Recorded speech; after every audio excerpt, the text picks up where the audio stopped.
There you go. Good evening, everybody. I'm Matt Zoller-Seitz. I'm the editor-in-chief of RogerEbert.com and a television critic for New York Magazine, and the author of The Oliver Stone Experience, a 480-page brick of a book that I spent 6 years writing about the life and work of this gentleman here.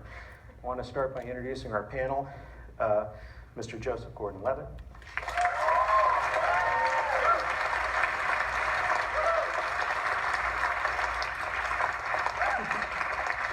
Ms. Shailene Woodley.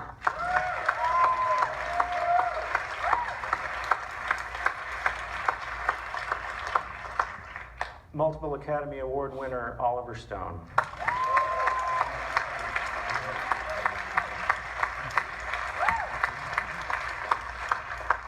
And joining us live from maybe Russia, Mr. Edward Snowden.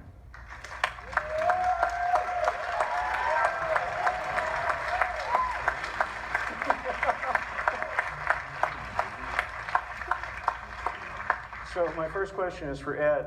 How's the weather there? You know, it's much better than I expected. The wintertime is pretty harsh, but the summer is really nice. It's coming to an end now, but... Good. Well, I wanted to ask... I'm sorry, I forgot about the delay. Sorry, we've got like a 2-second delay because of the internet connection. Right, there. But yeah, I was going to say, as somebody who came up in the whole CIA, NSA background, whenever you picture Russia in the back of your head, it's this frozen, icy wasteland. And it's not always like that. Is it sweater weather? Not yet, actually. You can still get by with a hoodie. I wanted to ask you, just for starters, you have spoken to documentarians, you have spoken to journalists about your story, but this is the first time that you have seen an actor portray you and seen situations from your life, some of them very personal in nature, dramatized. How did it feel to see that? How did it feel to see that dramatization? You know, that's one of those things, particularly for a very private person, that's never going to feel normal. But the amount of care that went into it, both from the perspective of the crew and the director, and of course the talent, the work that Joe did, is reassuring, because even if it's not you, right? It's never going to be you. You're not going to recognize yourself. You recognize that the story is close to yours. It represents sort of what you believe in, your values, and hey, it was close enough that my family liked it, so I can say I'm happy with that. Did you smuggle that data outside in a Rubik's Cube? No, they actually came to one of the premieres. Oh, I'm sorry, you're talking about the actual film's heist.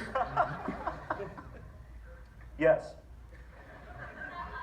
On that one, I can say that Mr. Stone mentioned previously in one of the showings that was something that was put in for the film, but only because of the public record, there's no strict confirmation or denial, which I'm not going to make tonight. I see. But what I will say is that I did give everyone in my office Rubik's Cubes as a gift, so they were floating around and coming in and out all the time.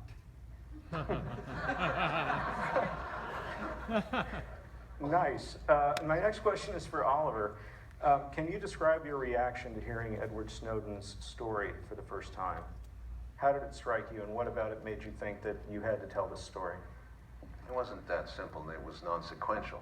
It was bits, pieces, like a digitization of his life. I think it took quite a few visits, and Kieran and I, Fitzgerald, my co-writer, we sat with him and we had lunches and we had long discussions. You'd discuss things and I'd look at you and say, well, can you say that again? Some of that stuff was complex. And we'd come back another time and we'd ask you the same questions. It took time to really absorb this stuff. I can understand why the public has sometimes, it's very hard to, at first you get the surface and then you got to go beneath it, and it takes time. You visited Ed, didn't you, for research purposes? Say again? You visited Edward Snowden for research, didn't you? I think I was there 9 times at the end of the day, by the time it was over. But Ed incrementally trusted us, and more and more. And there's another side of this thing. It's not just about what happened.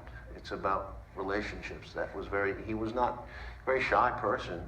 And I think we probed him on what his relationship was with Lindsay Mills. And I think that was a big surprise because, to me, that was dramatic fare. Otherwise, you'd have a hard, cold movie, which could almost look like a documentary, feel like one. You need a relationship, and frankly, there was one there in plain sight, but the press had not been very kind.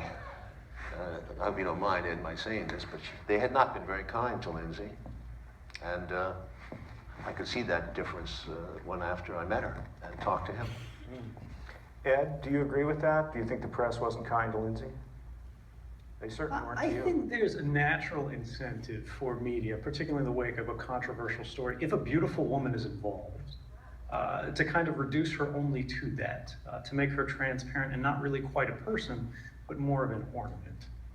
Whereas if this is a woman who's been with someone for more than 10 years, around the world, different postings, living in the kind of life where you have to deal with these things, where somebody's disappearing, you don't know where they're going. And on top of this, they have so much depth to themselves. And she, of course, actually shared some of this on the internet. She had a footprint. She had photographs of herself that were out there, which is one of the ways they were able to sort of change perception of her into just, this woman in photographs.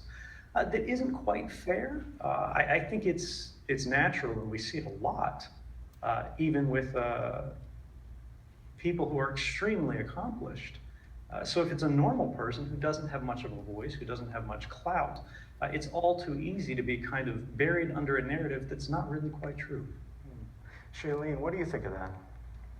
I think that's beautifully put and exactly true what Ed just said. It's easy for the media to spin a story and to portray a certain narrative. And something that fascinated me about this screenplay to begin with was a lot of us know who Edward Snowden is, or we thought we knew who he was. And a lot of people have a lot of strong judgments about Edward Snowden. But I feel like until this movie, none of us actually knew the story of Ed the human.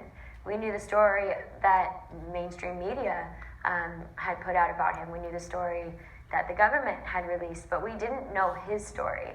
And I think that just adds to what Ed was saying just now with Lindsay and with Ed himself as well, and how easy it is as a society to base our judgments off of a certain perspective that's not only not our own perspective, but the perspective that exists outside of the base and the core of the issue, or the base and the core of the person in this case.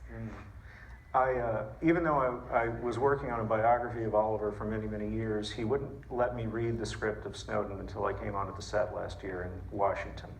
Information with Oliver is on a need-to-know basis. I can't say that I blame him. And I was surprised by the extent to which it is a love story. Like, the love story is what kind of anchors it. Can you talk a little bit about portraying these two characters, and have you played real characters before? What is the responsibility of the actor to playing a person who is not only a real person, but is alive and is going to see this movie? Well, it gives you a lot to go on. When you're playing a fictitious character, you can't listen to them talk. You can't see how they stand or sit, or you have to kind of make a lot of that up. And when you're playing someone real, especially someone real and current, and where there's video footage and interviews that people have seen all around the world,